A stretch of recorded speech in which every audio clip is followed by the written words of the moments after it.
परिचय का देवे के बाद तू इतना प्यार दे दिला बड़ा कि एगो पहचान दे दिला बड़ा हमके, फिर भी बता देता नहीं।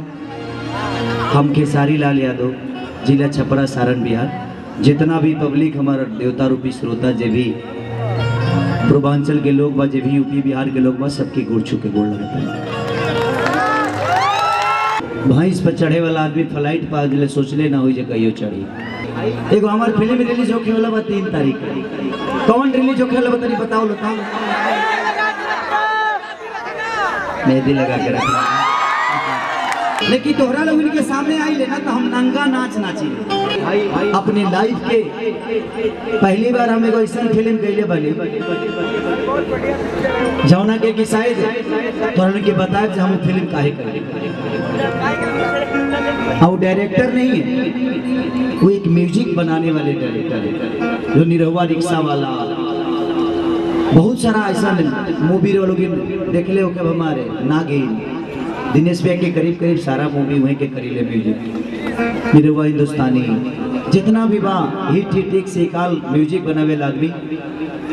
इतना अच्छा सोचे वाला अभी तक ले हमके नहीं लगत कि भोजपुरी इंडस्ट्री में केहू इतना नहीं मन सोचा थे जितना बढ़िया रजनीश भैया ने सोचा है। हम बताएंगे इस फिल्म को मैंने क्यों किया। एगो होली में गाना गोले बनी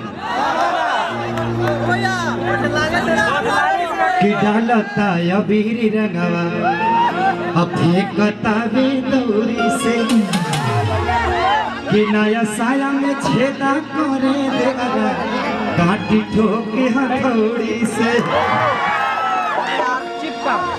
एक और गाना बोले बनी शायद तोरा लोग के बहुत दिल के करीब हुई गाना, कैसे दिल के करीब हमारा जरूर बा।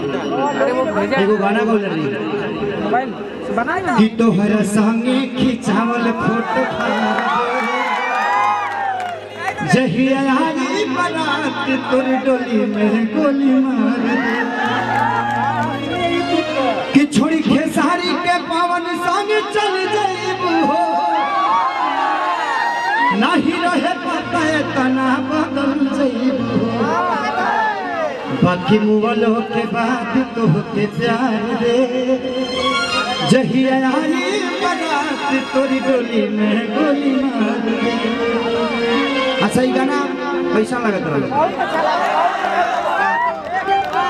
केकरा पकाना रहे?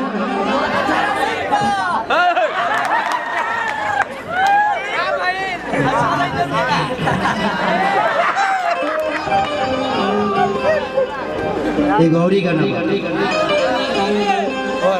कि का कमी रहे अरे खेसरिया यही